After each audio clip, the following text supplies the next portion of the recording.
Fox News Alert, you've been watching a critical hearing on Capitol Hill. Top intelligence officials, including FBI Director Christopher Wray, fielding tough questions on a variety of national security topics, including alleged agency bias, those House FISA memos, and Russian meddling in our elections. This is Outnumbered. I'm Sandra Smith, and here today, Harris Faulkner. Republican strategist and Fox News contributor Lisa Booth is here. Former deputy spokesperson for the State Department and Fox News analyst Marie Harf. And joining us on the couch, former press secretary under President George W. Bush, Ari Fleischer, is here, and we're happy to have him. You are outnumbered, sir. Yes, I am. Back to the couch for you. Thank you. Good to be back. Thank you. All right, always good to have you. A lot going on this morning. Yes. Let's get started. A tough round of questioning for FBI Director Christopher Wray this morning. Lawmakers demanding answers on whether or not anti-Trump bias exists within the FBI. Here's what he had to say. My experience, now 6 months in with the FBI, has validated all my prior experiences with the FBI, which is that it is the finest group of professionals and public servants I could hope to work for. And every day, many times a day, I'm confronted with unbelievable examples of integrity and professionalism and grit. There are 37,000 people in the FBI who do unbelievable things all around the world. And although you would never know it from watching the news, we actually have more than 2 investigations.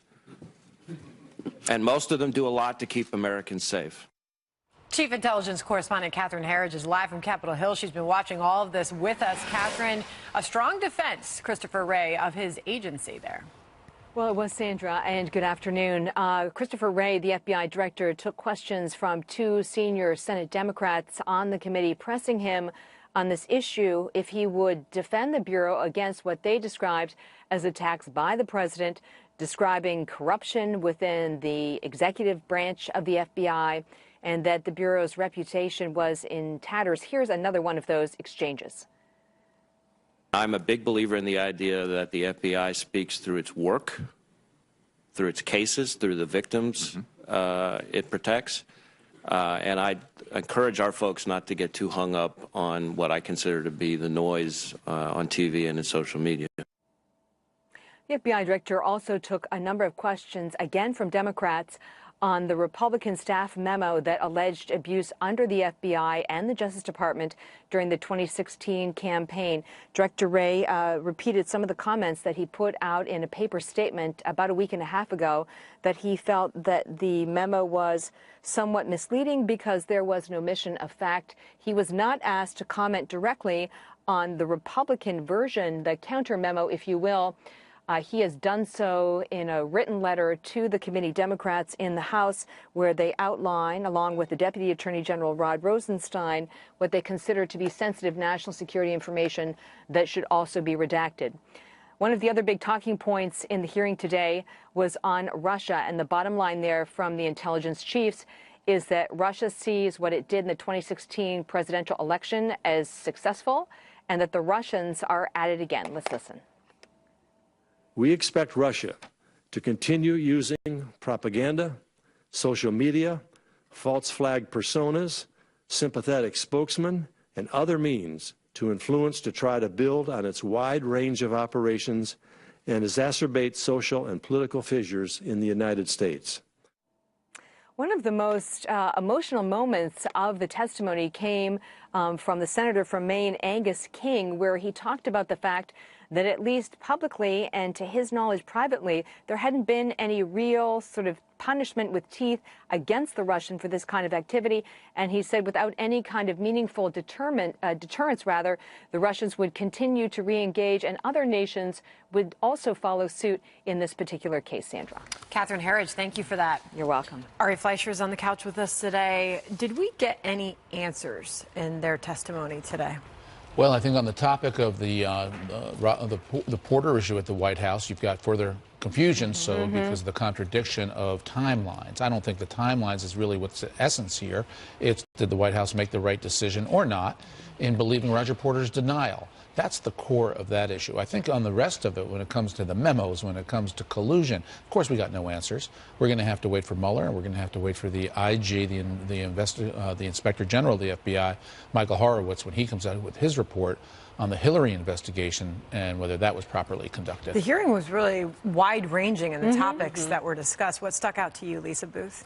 I would just remind everyone with the FBI director's response to Republicans having concern over bias within the FBI, that it wasn't too long ago when Democrats also shared those concerns. And you have Minority Leader Harry Reid saying that James Comey violated the Hatch Act. So that's something that both parties have expressed concern with. And clearly the FBI had concern, Mueller had concern by demoting some of these individuals, both at the FBI and also having demoted individuals at the DOJ, and also having the Inspector General, the DOJ Inspector General, Michael Horowitz, having concerns enough to look into the handling of the Clinton investigation. And Congress, as a body, is supposed to be conducting oversight. So I don't think that those are fair criticisms. And I think these are things that we should get answers on and get to the bottom of. You know, Sandra, today is one of those days when I think it's particularly sad when I hearken back to Hillary Clinton saying who her enemies were and picking a political party. What stood out to me today was that we actually have some enemies. Well, and that's the point China, of this hearing. Let me finish. Yeah. China, Russia. And there was at one point when the independent senator from Maine, Angus King, brought up the fact that, you know, whatever we do, let's separate out the collusion investigation in Russia and the Trump campaign and Russia actually meddling. We better get it right because, as we've already pointed out, they are postured to do it again in another election. And, oh, by the way, as Marco Rubio pointed out, it won't just be Russia, it'll be China potentially, too. Those in the specter of hitting us as a nation cyber warfare style, those are enemies on that platform, and we should be focused on that and less on the politics. I wonder if we can do that. Well, that's the point of this hearing. It's the worldwide threat briefing, and it actually gives the American people a good sense of what the intelligence community is looking at in the future. Cybersecurity is a huge part of that. It was interesting in the 2018 midterms when they said we expect Russia to continue their efforts. One of the questions they were pressed on that I don't think we got good enough answers to was whether there's a whole of government plan and approach in place to prevent that from happening again. Mark Warner pushed and said, who's actually in charge? And there was a little disagreement about whether it was the FBI, whether it was the intelligence community. I think all Americans should want them to all get together and figure out how to make sure our system is secure. Let me separate two issues here. One is an attack on one party is an attack on all parties. Absolutely. Hacking the DNC, Absolutely. hacking Podesta, those are crimes that should alarm every single American. Absolutely. The other issue is social media and their interference in our election and our thinking. Yeah. This is something the Soviet Union / Russia have done for decades. Right. They haven't stopped doing it. They did it repeatedly throughout the Cold War, particularly on issues involving racial relations in the United States, where the Soviets stirred the pot and tried to pit American against American. That's right. Here's what I would think about in the social media era, which is so easy for any citizen of any country around the world to tweet something. How do you stop it without sacrificing greater liberties? How do you say that you, because you're Russian, cannot put a political message on Twitter, but you, because you're an American, can? Right. I mean, what I always have thought about speech, when there's pernicious speech, you need more free speech to drown out the pernicious More speech. words, not fewer. And I worry about how do you stop, if that's the goal, the Russians from Are they any getting social anywhere media with this? use. I mean, where's that discussion? Well, I think nobody knows the answer to that question. The collusion question, yes. This is where we have got to make sure that nobody hacks, nobody steals. Right. That's the attack on all of our political parties, our whole system. But the social media issue, I've never heard anybody come up with a solution to stop a citizen from another nation from posting a message that influences or talks about an American election, other than drown it out with trillions of other tweets. Well, and Facebook has been criticized a lot for not taking it seriously enough. I mean, Facebook and Twitter's Twitter been criticized for not taking it down. But and you heard some of these senators today say, I don't feel like the companies are doing enough. You know, another big point of this, and to bring it back to the point of the hearing, the worldwide threats hearing that ended up to be so wide-ranging, which we did get a heads up on, there was a lot of talk about the national debt. DNI Director Coates continued to bring up what a threat our surging national debt is to our national security. Yeah. Well, you know, of course, because it gives other countries more of a hold on us if they share a part of our debt and we're indebted to them. So, of course, that is a concern. And we've heard, you know, I forget the Joint Chiefs of Staff previously who had mentioned that our national debt is the biggest national concern. Thank you. Yeah, it was Dempsey. So sorry about that. who had mentioned that that is one of her biggest national security concerns. And it really puts sort of these conversations that we've had in recent days into context with Congress just agreeing to, hundreds of billions of dollars in additional debt, raising the debt ceiling without stipulations. And these are concerns, but they often don't get talked about. And both parties really speak outside of both sides of their mouth on the issue. And the irony of that, too, is that many of those are decorated military people that we're starting to hear from. And look, it was necessary to raise and increase the cap on military spending, particularly after, what we saw as making our military rather anemic after the sequestration. But the sad point is that you couldn't even get to that very important nugget without making everybody in the room happy by just getting drunk on spending. And I don't know how you fix that. You certainly can't fix it in an intel hearing.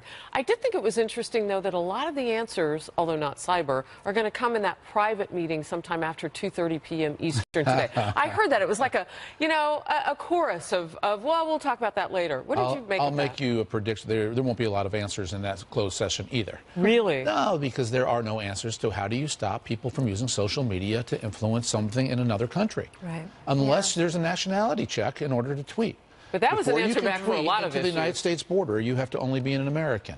I mean, I don't know what the solution is, and I don't think Facebook or Twitter can solve that problem. Well, particularly when we have an environment where citizens can also engage in such a large scale. I mean, you see political investments from people like Tom Steyer, who's spending $20 million on, an effort to try to impeach President Trump. So we have the way our system is set up is you have a lot of individuals that can easily engage and influence and shape elections. Well, as you had just mentioned, Ari, new fallout for the White House as the president's team is now criticizing the media's handling of the Rob Porter domestic violence controversy. There are new questions over what the White House staffers may have known and when exactly they knew it. Plus, a growing showdown over immigration as senators begin debating a GOP proposal that's already facing an uphill battle. Can lawmakers reach a deal as President Trump calls it the last chance to get something done on DACA? The deadline quickly approaching. I would plead with those people that have been pleading for years and years for justification for DACA kids that we wouldn't have any controversy behind just getting something done with 60 votes. The Senate jump-starting a battle over immigration reform, with only weeks to go until DACA protections run out for those so-called dreamers who came here illegally as children. Some top Republicans, including Senate Majority Leader Mitch McConnell, are backing a GOP proposal that mirrors President Trump's framework, lawmakers calling it, quote, the best chance of getting a bill passed that can be signed into law. Watch. The president has put a good faith effort out there, and obviously it addresses the issue of providing legalization for all the DACA young people, at the same time strengthens border security. But the plan is unlikely to get the 60 votes needed in the Senate, with some Republicans opposing cuts to legal immigration and Democrats stepping up their opposition to limits on chain migration and relocating the visa lottery. We cannot make the dreamers a blank check for a nativist, far-right fringe agenda. So we are willing to compromise. Absolutely. Border security is a must. The president tweeted this, quote, negotiations on DACA have begun. Republicans want to make a deal and Democrats say they want to make a deal. Wouldn't it be great if we could finally, after so many years, solve the DACA puzzle? This will be our last chance. There will never be another opportunity. March 5th. Ari, is the president right? We'll see. I don't think you can say it, but I do think that President Trump uniquely has the ability to get this done where his predecessors could not. Neither the boss that I worked for, George W. Bush, or Barack Obama. Donald Trump can because he will enforce the law. He will deport people, and that puts a tremendous pressure on the Democrats. If you should not be in this country and you should be deported, it makes the Democrats have to compromise. You know, can I press in with just a quick follow-up before I open it up to the couch? You worked for the former President Bush. How much flavor was there or taste was there to actually go and solve this issue? Oh, it was huge. It was huge. It was a part of his campaign. So where did it fall short? He September 11th derailed it. He ran on family values don't stop at the Rio Grande. You have to understand a mom is coming here to feed their hungry child. And then September 11th happened, and the whole emphasis of the administration shifted to security. We tried to get it back in the second term, and there was no center to be held. But look, Harris, I am the son of an immigrant, and my mother came here legally in 1939. Immigrants enrich this nation. They make us a better country. We are all, as citizens, better off for people wanting to come to America as opposed to any other country. And face it, when people get off their couch at home to come to America, those are the best. They're the best because they're not willing to leave behind, sit in the status quo. They're willing to risk their lives and limb to find something better in life. We want people like that here. We need a legal system, though, so they come here only legally and not illegally. Lisa? Well, I think that is an important point that you're making, but I also think it's an important point to differentiate between legal immigration and illegal immigration. And sadly, too often, those two issues get conflated.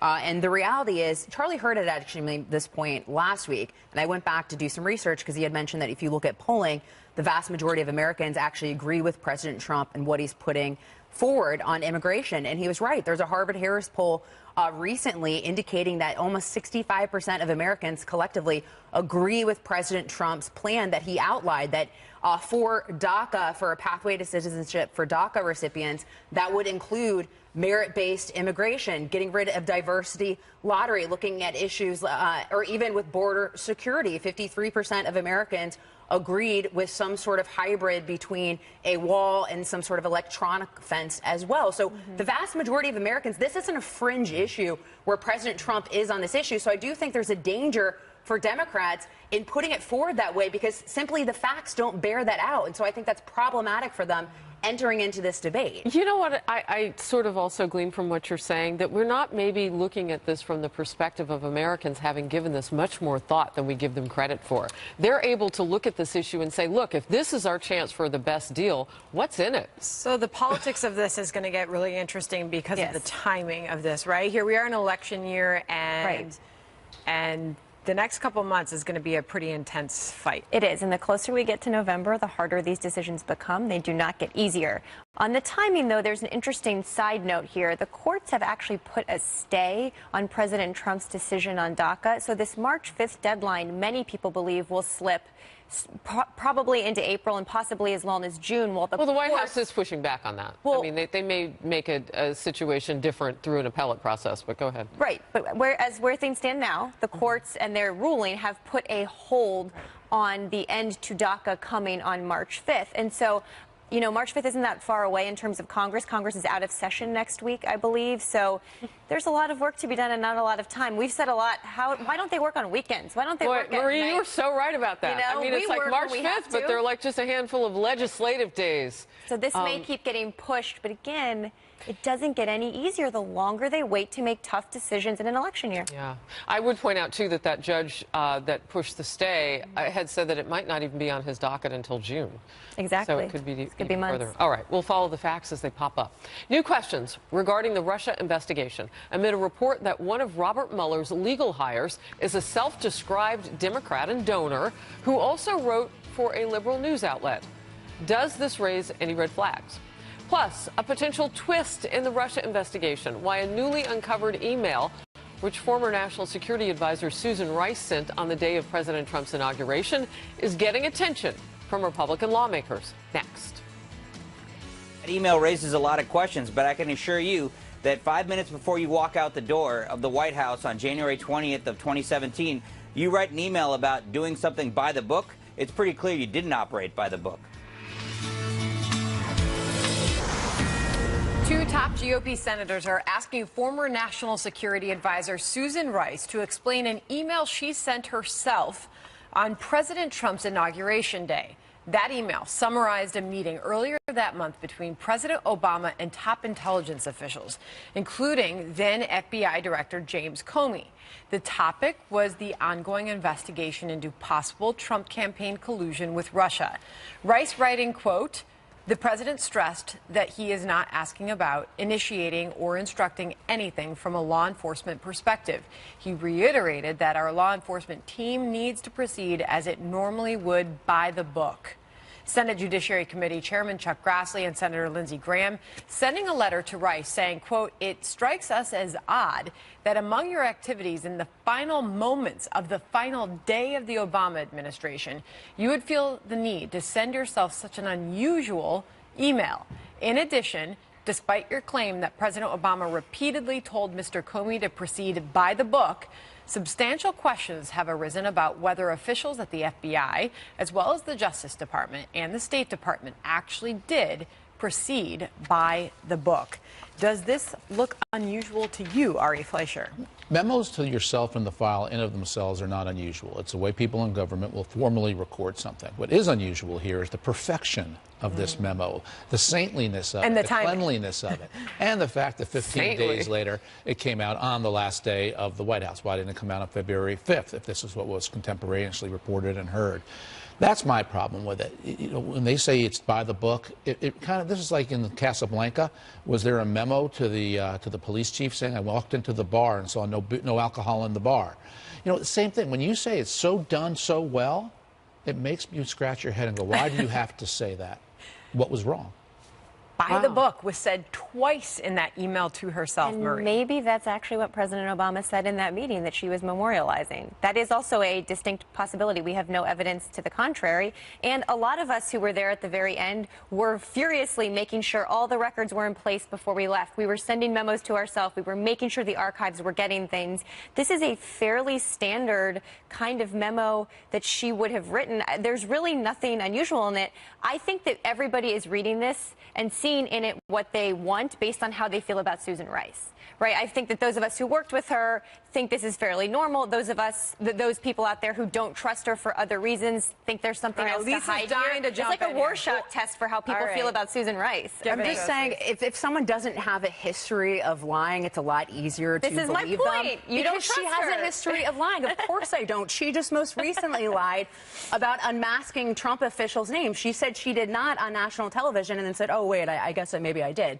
And then she also lied about Benghazi. You also have an administration that has a history of weaponizing agencies with the IRS against political opponents, obstructing Congress with Fast and Furious, as well as the Benghazi investigation. So my question is, where do they get with this then? Okay, so the two senators clearly say that there's important questions to be asked of Susan Rice, clarify what was happening here. The White House, Raj Shah, this morning saying, we have legitimate questions about this. Well, if there was nothing, then when she answers, we'll all say, oh, you're right, there's nothing. Exactly. If there was nothing, and if she refuses to answer, we'll all wonder, well, why she won't answer. And I understand what you're saying in the last days. It's kind of, you know, you're getting out the door, and you're trying to finish your last moments of work, and so you send yourself an email. I mean, we were talking on the couch. I don't do that, but a lot of people do. I got enough to read already, not to read my own bad writing. But, you know, I do think it bears asking the question. It's a simple question. But on the question, why did you write it, and what was it about? Remember here, too, in context, this is the same Obama administration in the very end who also basically declassified classified information by putting into such a widely circulated document alleging collusion with Trump and Russia that it had to get out. They didn't just send it to the normal release list. It was a classified document. They sent it to such a wide list. It was designed to get the word out about further evidence of Trump, collusion, Russia. So I do question the motives of this administration on the way out the door. And also changing the rules in the way that classified information could be shared across agencies as he was leaving the administration as well. As I previously mentioned, unmasking Trump officials' names. There are good reasons for information lying about it as well. That protect our national security. Of course, I think there are some clear concerns, as Ari just laid out. Do you think it's interesting, though, Marie, to use Ari Fleischer's word, the saintly nature of that letter? I mean, no, I think she worked with Susan. I think she was very meticulous in documenting things. I truthfully do here. And look, I wish Chuck Grassley and Lindsey Graham had gone to her with these questions. If it raised questions for them, instead of making a big public partisan thing with this, if they had gone to Susan Rice, I bet she would have answered them.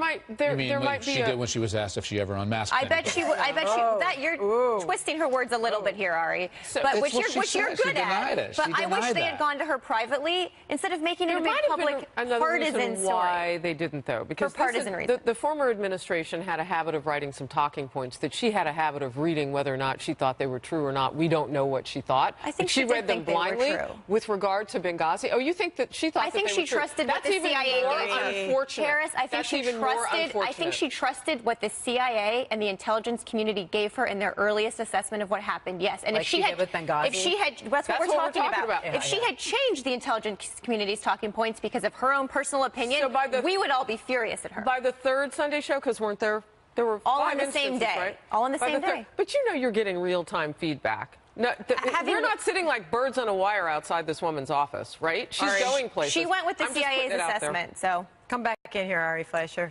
Look, I think where does this go? Frankly, I don't think this is going to go anywhere. I think the big moment we all need to wait for is the IG's report at the FBI. There is somebody who has knowledge, who has access, and who's going to make a report, and that's going to shed a lot of light on a lot of things. Absolutely. Moving on to another topic, Special Counsel Robert Mueller facing new questions of bias amid a report that one of his legal hires is a self-described Democrat and a donor who also wrote for the left-leaning Huffington Post. According to the Daily Caller News Foundation, Aaron Zelinsky wrote nearly 50 articles as a contributor for the liberal news outlet from 2009 to 2014. I'm a Democrat, he wrote in one piece. And in a column for the Hartford Courant newspaper, he cheered on former President Obama ahead of his first debate with Mitt Romney, writing, "Stay relaxed up there. You did the debate thing in 2008. This is a piece of cake, no sweat." Zelinsky, who joined the special counsel's team last summer, is among the growing list of Democrats currently working on Mueller's team. More than half of the 15-member legal team, 9 in total, have contributed to Democrats on the federal level. Ari, I'm going to start with you. You know, we are in this place right now as a country of great bias, great political divide as well. You know, we've seen instances that are of concern at the FBI as well as the DOJ. Is this smart? I mean, couldn't Robert Mueller find people that don't have such a clear association to the Democrat Party or a political party, period? I think Bob Mueller, a man who I continue to defend his integrity. I knew him, I worked with him, and he's a man of impeccable integrity. I think he has a blind eye to these types of things because he thinks he would never do anything that's political, so he doesn't pay attention to the fact there are people who do things that are political. I wish there was just one person who came out on his staff who gave to Republicans. One person on his staff that we found out was a conservative writer. I mean, it just seems like the deck is stacked. Andrew Weissman, his top deputy, attended Hillary's victory party. You only go to a candidate's victory party for 2 reasons. One is you believe in the candidate and wanted them to win, or 2, you want a job. I have a lot of problems with Mueller's staff. Now, I have faith in Mueller that he will sit on the staff and make sure that whatever they come out with is proper. But Mueller has really invited a lot of criticism of himself, justifiably so, for turning a blind eye to staffing. Has that changed at all? Because you've said on this program many times that you know that Mueller is a man of integrity and that he's going to lead a fair and independent investigation. Have you changed at all? Not about Mueller, but I have come around on the staffing issue. I think Bob Mueller made mistakes. And ultimately, this is going to be a political issue, unless he indicts the president. Reports like this become political, and they influence elections, and then they influence whether or not there's an impeachment or not, which ultimately is a political decision. Mueller would have a lot more support for his report if he did not have these problems, where it's a Democratic staff predominantly writing the report. He's invited criticism of himself in partisan places because he has too many partisans on his staff. So, Ari, when you say, you know, you trust Robert Mueller to sit on his staff and to make sure, I'm just wondering, when you have a guy like Peter Strzok who's having an affair with another FBI agent, and he plays a critical role in your investigation into a sitting president, former candidate, in his campaign in Russia, I just wonder, when you say sitting on the staff, that's a whole lot of distraction. And I believe anybody can multitask. I just want to make sure that he has everything he needs, Robert Mueller. Strzok played a critical role in the investigation of Hillary. It's not clear what role he played. But he had other to than fire he did, but he did so toward the beginning of his investigation into Trump. He did interview the former national security advisor, and so Strzok was involved in that. But Strzok was mostly the Hillary investigation, which raises issues about Hillary's investigation and its integrity. I'm in a wait-and-see mode on what Mueller comes out with because I know the man. I know him so well that I believe in him. But I wish he didn't make these mistakes in hiring because he's only invited criticism of himself. And we need to have faith that when somebody at the FBI or a special counsel reports something, we can take it to the bank. If it came out that the other people who we don't hear about their political contributions, which makes me think they either haven't contributed or maybe they contributed to Republicans. It'd be out if they contributed to Republicans. No, I actually think I think that's why we're hearing about the other. Wait, let me ask my question. Can't you concede? No, but I want to ask you a question. Though, please? Yeah, but I want to ask you a question. Can't you concede, though, even as a card-carrying Democrat, that Republicans and Trump supporters could have concerns when you look at the deck that Mueller has staffed among his team, regardless if you trust him or not? But doesn't the public perspective, or doesn't the public optics of this matter You do not need to be totally apolitical, to never have donated to a candidate, and to not be affiliated with a party to be objective and do your job well. And if it came out that he had hired Republicans who donated, would it also bother you? It'd be great if he at least had one. No, wait, so you just want them to be equal. You don't care if they donated. No, my point is here, when you have 1, 2, 3, 4, 5, 6, 7, 8, 9, and then a writer, it's a problem. But there's a bunch more people on the Mueller investigation. If you had 2 and 2, then I'd say no, this is obviously not a factor. There's a bunch more people working on the Mueller investigation, so maybe we just need to get all of their histories and everyone they've ever donated to make us all feel better. But Robert Mueller's a Republican. He donated to Republicans. So do many people who work at the FBI. And there's nothing wrong with donating. So we can't focus on these few people. You've got to admit, if you were to set up an investigation from start, you would not want to be tainted with you've hired people who are associated too much with one party or the other. Sure, Ari's correct. We're going to end it there. Just kidding. Just go for it, Lisa. I'm messing with you. We really do have to wrap. You in the fact that Mueller and others have given to the Republicans. It was a job. Just people leading it. I do agree with them. But anyways. All right, FBI Director Christopher Wray raising more questions over former White House Staff Secretary Rob Porter and his security clearance before he resigned amid those domestic abuse allegations. Who knew what, when, and whether the White House has more explaining to do? We'll get to the bottom of it. Breaking news now. An office building which houses offices for the former President Obama and the World Wildlife Fund is what you're looking at on the left side of your screen. For the second day in a row now, we have reports of a letter or document showing up with a white powdery substance, and people being exposed to that. We don't know the extent to which this one will bear out. We know that yesterday, Donald Trump Jr.'s wife, Vanessa, received correspondence, and she, in a precautionary measure, was taken to the hospital. And we later found out that that was, I believe, baking soda, and it was not toxic or harmful. Correct me if I'm wrong on that. Cornstarch. Cornstarch. Thank you, Sandra. But we don't know about this white powdery substance here.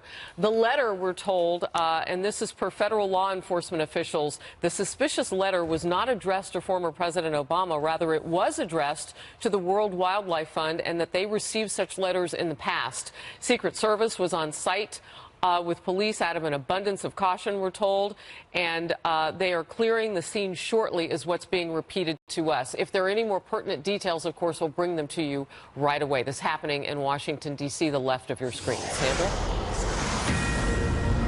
A Fox News alert. At a hearing today on Capitol Hill, FBI Director Christopher Wray laid out the timeline when it came to the former White House Staff Secretary Rob Porter's security clearance. Thank you for standing by. Oh, my goodness gracious. Live television people. There's been a lot of controversy, which you may know, over how he was working in the White House for about a year without permanent clearance.